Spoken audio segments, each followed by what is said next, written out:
Hello students, आप लोगों को फिर से स्वागत है लिमिट्स एजुकेशन के एक न्यू से वीडियो में। तो जैसा कि आप लोग जानते हैं कि आज के क्लास में हम लोग न्यू सा वीडियो स्टार्ट करने वाले हैं, यानी कि एक न्यू से चैप्टर को आज के क्लास में हम स्टार्ट करेंगे, जिसका नाम है सरफेस एरियाज एंड वॉल्यूम। ठीक है, ये आपके क्लास 9 का चैप्टर है और इसके प्रीवियस जितने भी सारे चैप्टर्स हैं उन सभी के क्लासेस हम लोग ऑलरेडी खत्म कर चुके हैं। जैसे कि सर्कल हो गया, क्वाड्रिलेटरल्स हो गया, हेरोन्स फॉर्मूला हो गया, ये सभी कुछ हम ऑलरेडी खत्म कर चुके हैं। ओके, तो आज का जो क्लास होगा ये सिर्फ इंट्रोडक्शन वाला क्लास होगा सरफेस एरियाज एंड वॉल्यूम के ऊपर, कि इसमें हम कौन से फॉर्मूला यूज करेंगे, सरफेस का मतलब क्या होता है, वॉल्यूम का मतलब क्या होता है, कैसे निकालते हैं, ये सभी कुछ हम यहाँ पे पढ़ने वाले हैं आज के क्लास में। ओके, तो देखो सबसे पहले सरफेस एरिया का मतलब क्या होता है। देखो, the surface area of A solid object is a measure of the total area that the surface of the object occupies. यानी कि सिंपल सी चीज, अगर तुम्हारे पास कोई एक ऑब्जेक्ट है, ठीक है, मान लो ये वाला तुम्हारे पास इस तरह का एक क्या है, स्क्वायर है या फिर एक रेक्टेंगल है, तो यहां पे जो देख रहे हो इस पार्ट को कहा जाता है सरफेस एरिया। ठीक है, इस पार्ट को कहा जाएगा सरफेस एरिया। लेकिन बेसिकली सरफेस और वॉल्यूम ये दोनों चीजें हम सिर्फ 3D डायग्राम के लिए ही यूज करते हैं, यानी कि 3D ऑब्जेक्ट्स के लिए ही यूज करेंगे। ठीक है, जैसे कि मान लो तुम्हारे पास इस तरह का एक क्यूबॉइड है। ठीक है, मैं यहाँ पे ड्रॉ कर देता हूं जिससे तुम्हें अच्छे से पता चल जाएगा। ठीक है, इस तरह का तुम्हारे पास एक 3D ऑब्जेक्ट है, जैसे कि कोई क्यूबॉइड हो गया या फिर कोई पेंसिल बॉक्स हो गया। इस तरह के चीजों में वहां पे तुम क्या निकालोगे, सरफेस एरिया को निकालोगे और वहां पे वॉल्यूम को भी निकालोगे। बेसिकली इस चैप्टर में सिर्फ 3D ऑब्जेक्ट्स के बारे में ही हम पढ़ेंगे। 2D ऑब्जेक्ट्स के बारे में तुम ऑलरेडी 7-8 क्लास में पढ़ चुके हो। ओके, जैसे कि कोई भी हो गया, इस तरह का रेक्टेंगल हो गया या फिर ट्रायंगल का एरिया हो गया या फिर एक स्क्वायर का एरिया हो गया। ठीक है, या फिर इस तरह के पेंटागन का एरिया हो गया। इस तरह के चीजों के बारे में, इनके एरिया कैसे निकालते हैं, क्लास 7-8 में तुम ऑलरेडी पढ़ चुके हो। अभी इस चैप्टर में सिर्फ और सिर्फ 3D ऑब्जेक्ट्स के बारे में पढ़ोगे। ओके, तो देखो, the surface area of a solid object is a measure of the total area that the surface of the object occupies। यानी कि वो ऑब्जेक्ट कितना ज्यादा एरिया यहाँ पे कैप्चर कर रहा है उसको कहा जाता है सरफेस एरिया। ठीक है, एग्जाम्पल के लिए जैसे कि ये वाला ऑब्जेक्ट को देखो, ये एक 3D ऑब्जेक्ट है, इसके इस पार्ट के एरिया को निकालो, ये भी एक सरफेस एरिया होगा। इस पार्ट के एरिया, ये भी एक सरफेस एरिया है, ये भी एक सरफेस एरिया है, ये भी एक सरफेस एरिया है। यानी कि एक ऑब्जेक्ट को तुम जितनी तरह से रख सकते हो उन्हीं सारे हिस्सों को कहा जाता है सरफेस एरिया। ओके, और सरफेस एरिया को निकालने के लिए यहाँ पे दो तरह के सरफेस एरिया तुम्हें देखने को मिलेंगे। पहला वाला है लैटरल सरफेस एरिया, या फिर इसका दूसरा नाम भी है कर्व सरफेस एरिया। तो कभी कंफ्यूजन मत होना, लैटरल सरफेस एरिया और कर्व सरफेस एरिया दोनों एक ही हैं। ओके, फिर दूसरा वाला आता है टोटल सरफेस एरिया। ठीक है, अब तुम सोचोगे कि इन दोनों के बीच में डिफरेंस क्या है।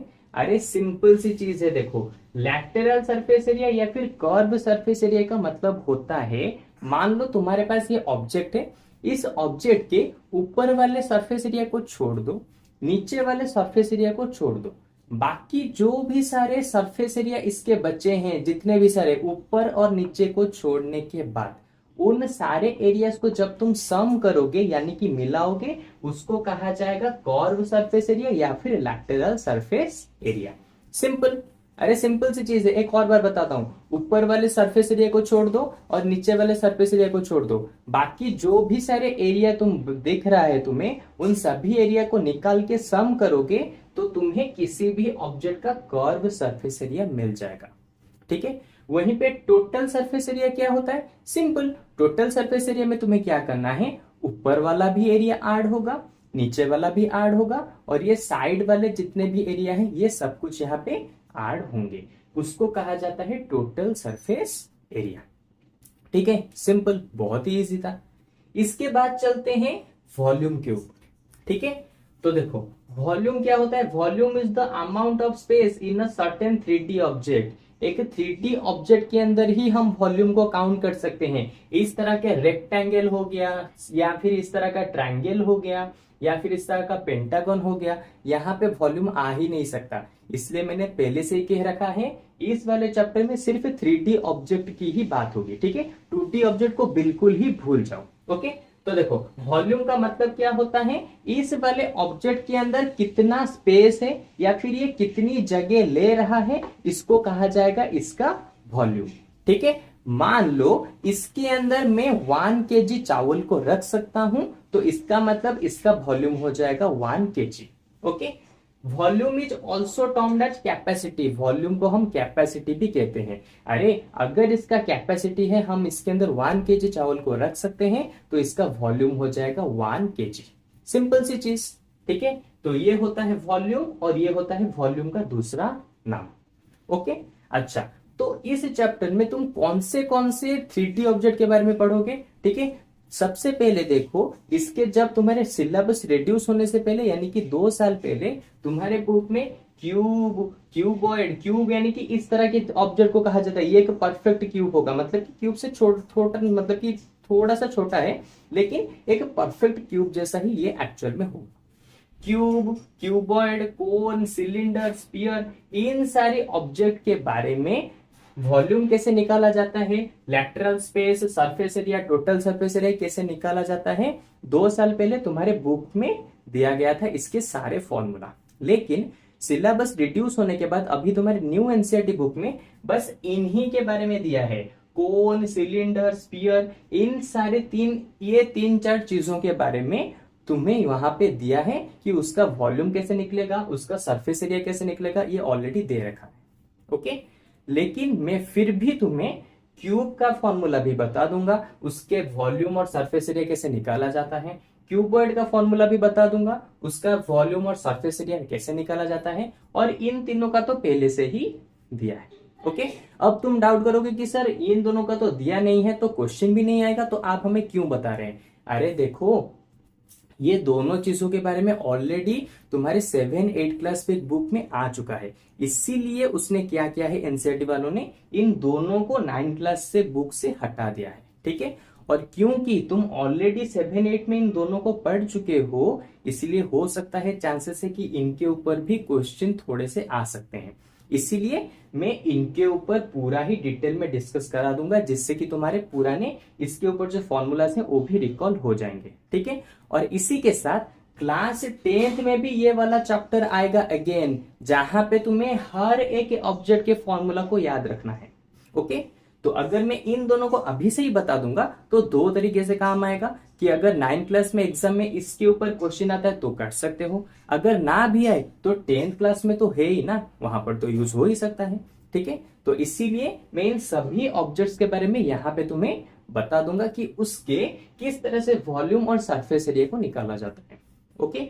तो चलो सबसे पहले क्यूब और क्यूबॉइड से यहाँ पे फॉर्मूलास को स्टार्ट करते हैं, ओके। तो चलो,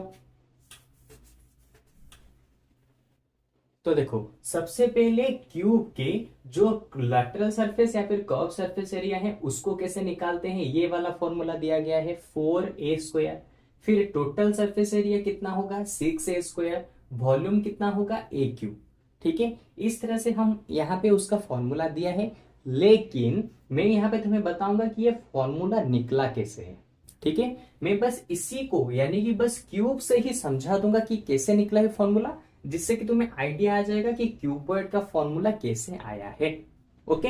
तो देखो सबसे पहले क्यूब बनता कैसे है, क्यूब कैसे बनेगा, जब स्क्वायर से हमारा बनता है क्यूब, स्क्वायर से बनेगा हमारा क्यूब, यानी कि ये वाला एक स्क्वायर, ये वाला स्क्वायर, ये वाला स्क्वायर और ये वाला स्क्वायर, साइड के तरफ 4 स्क्वायर, ऊपर एक स्क्वायर यानी कि 5 स्क्वायर, और नीचे एक और स्क्वायर यानी कि टोटल 6 स्क्वायर अगर हमारे पास होंगे, टोटल कुल मिला के अगर 6 स्क्वायर्स हम इस तरह से अरेंज करके रखेंगे तो यहाँ पे हम एक क्यूब को बना सकते हैं। सिंपल, यहाँ पे डेमो भी मैंने दिखा दिया, ठीक है। एक स्क्वायर, दूसरा स्क्वायर, उसके बाद ये पीछे वाला तीसरा स्क्वायर, नीचे वाला चौथा, और ये साइड वाला 5वां, और ऊपर वाला 6 नंबर वाला स्क्वायर। तो 6 नंबर यानी कि टोटल 6 स्क्वायर्स को जब हम इस तरह से रखेंगे तो इस तरह का एक क्यूब यहाँ पे बन जाएगा। ओके, तो देखो सबसे पहले लैटरल सरफेस एरिया कैसे निकालते हैं ये बताओ।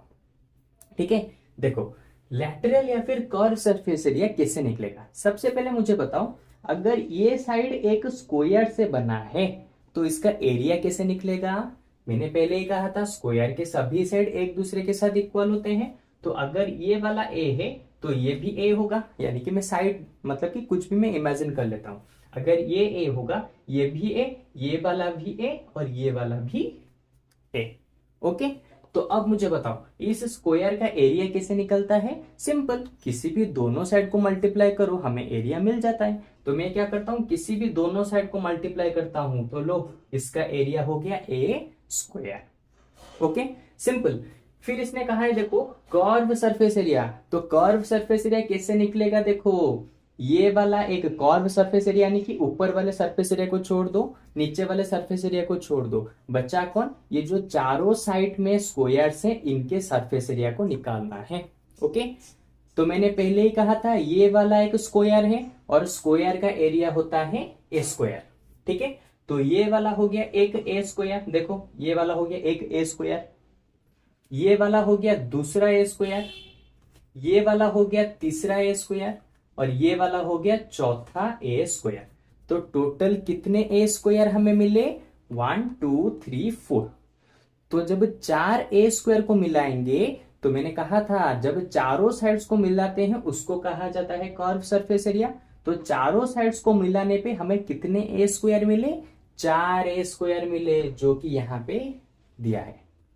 ठीक है, उसी तरह से अगर इन 4 ए स्क्वायर के साथ मैं ऊपर का भी एक ए स्क्वायर और नीचे का भी एक ए स्क्वायर को मिला दूं तो कितने ए स्क्वायर हो गए, साइड में थे 4 ए स्क्वायर, ऊपर वाला एक पांचवा, नीचे वाला एक छठा ए स्क्वायर। तो टोटल जब 6 ए स्क्वायर मिलेंगे तो वो हो जाएगा हमारा टोटल सरफेस एरिया। क्यों होगा, मैंने ऑलरेडी कह रखा है जब सारे सरफेस एरिया को यहां पे ऐड करोगे तो वो होता है हमारा सरफेस एरिया यानी कि टोटल सरफेस एरिया। सिंपल, इस तरह से तुम कंबाइन करके यानी कि कंपेयर करके समझोगे किसी भी 3D ऑब्जेक्ट को अपने हाथ में लेके तो इजीली समझ पाओगे। ठीक है, क्योंकि 3D ऑब्जेक्ट को डायग्राम के जरिए समझना बहुत ज्यादा मुश्किल होता है। ओके, और बच्चा क्या, वॉल्यूम। वॉल्यूम कैसे निकलता है, सिंपल, किसी भी एक ऑब्जेक्ट के हाइट, लेंथ और ब्रेड्थ को मल्टीप्लाई करने से हमें क्या मिलता है, हाइट, लेंथ और ब्रेड्थ। इन तीनों को मल्टीप्लाई करने पे हमें वॉल्यूम मिलता है। तो इस वाले क्यूब में हर साइड तो इक्वल है ना, तो अगर ये वाला हाइट है इसको मैं ले जाता हूं क्या, इसको मैं ले जाता हूं हाइट, इस वाले को लेंथ, इस वाले को ब्रेड्थ ले जाता हूं। ठीक है, ये वाला होगा हाइट, सॉरी ये वाला होगा लेंथ, ये वाला हो गया हाइट और ये छोटा सा जो नीचे है ये हो गया बेस।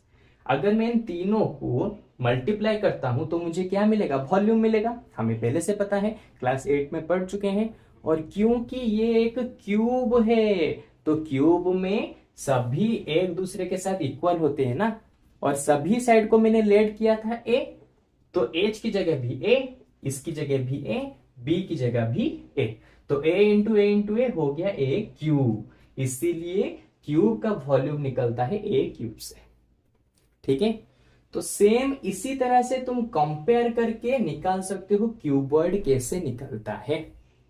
ओके, हालांकि तुम्हें इतने सारे चीजें एग्जाम में नहीं पूछे जाएंगे, लेकिन अगर तुम्हारा कॉन्सेप्ट क्लियर नहीं हुआ होगा तो किसी भी क्वेश्चन को नहीं कर पाओगे। ओके, तो यहाँ पे बस मैं तुम्हें बता देता हूँ क्यूबॉइड कैसे निकलता है, क्योंकि क्यूब और क्यूबॉइड का फॉर्मूला लगभग सेम है, बस डिफरेंस इतना है क्यूब में सभी साइड एक दूसरे के साथ इक्वल होते हैं और क्यूबॉइड में ऑपोजिट साइड एक दूसरे के साथ इक्वल होते हैं। क्यों, क्योंकि क्यूबॉइड जो बनता है वो बहुत सारे रेक्टेंगल को लेके बनता है, वहीं पे क्यूब जो बनता है वो बहुत सारे स्क्वायर्स को लेके बनता है। ठीक है, तो चलो क्यूबॉइड के जो लैटरल या फिर कर्व सरफेस एरिया होगा वो क्या हो जाएगा, 2h into length plus breadth. और h का मतलब इसको ले लो, लेंथ का मतलब मैं नीचे वाले को ले लेता हूं, ब्रेड्थ यानी कि इस साइड वाले को, इसको मैं ब्रेड्थ ले लेता हूं, और ब्रेड्थ का मतलब जो होता है विड्थ भी हम उसी को ही कहते हैं। ओके, फिर टोटल सरफेस एरिया कैसे निकलेगा, सेम चीज जैसे यहाँ पे हमने निकाला था, सभी एरिया को यहाँ पे ऐड कर दो, हो जाएगा टोटल सरफेस एरिया, यानी कि ऊपर एरिया प्लस नीचे का एरिया और बाकी जो चारों साइड के एरिया हैं उन सभी को ऐड कर दो तो टोटल सरफेस एरिया निकल जाता है। ओके, और उसका फॉर्मूला भी यहाँ पे दे दिया। और वहीं पे वॉल्यूम कैसे निकलेगा, अभी मैंने बताया था ना, किसी भी ऑब्जेक्ट का अगर वॉल्यूम चाहिए तो लेंथ हाइट ब्रेथ इन तीनों को मल्टीप्लाई कर दो तो तुम्हें वॉल्यूम मिल जाएगा, क्योंकि क्यूब के अंदर सभी एक दूसरे के साथ इक्वल होते हैं, इसलिए हमने हर जगह पे ए को पुट किया है। ओके, लेकिन क्यूबर्ड में तो हर कोई एक दूसरे के साथ इक्वल नहीं होता, इसीलिए यहां पे हम कुछ चेंजेस नहीं कर पाएंगे, क्योंकि ये सारे के सारे एक दूसरे से अलग होते हैं, इसलिए तीनों को हम जैसा है यहाँ पे वैसा ही रखना पड़ेगा। ओके, तो चलो आज के क्लास में हमने बस क्यूब और क्यूबर्ड के फॉर्मूला के बारे में जान लिया, ठीक है, कैसे उसके वॉल्यूम और सरफेस एरिया को निकाले जाएंगे। इसके नेक्स्ट वाले क्लास में हम क्या करेंगे, इसके आगे जो भी हैं जैसे कि स्पीयर हो गया, राइट सर्कुलर कोन हो गया, सिलेंडर हो गया, ठीक है, हेमिस्फीयर हो गया, इन सभी के फॉर्मूला के बारे में भी हम जानेंगे। ओके, जितने तरह के हमारे पास ऑब्जेक्ट होते हैं 3D ऑब्जेक्ट, उन सभी ऑब्जेक्ट्स के बारे में मैं पूरा ही तुम्हारा डाउट क्लियर करा दूंगा। ओके, तो चलो आज के क्लास में बस इतना ही। इसके नेक्स्ट वाले क्लास में वो भी एक इंट्रोडक्शन वाला पार्ट होगा, लेकिन बहुत ही छोटा सा होगा, क्योंकि उसमें अंदर में बस 4 ऑब्जेक्ट्स के फॉर्मूलास के बारे में बताऊंगा। ओके, और इसी के साथ नेक्स्ट क्लास में इस चैप्टर का पूरा इंट्रोडक्शन भी खत्म हो जाएगा। ओके, तो अब मिलते हैं इसके जस्ट एक न्यू सी वीडियो में, यानी कि कल के वाले क्लास में। तो चलो बाय बाय।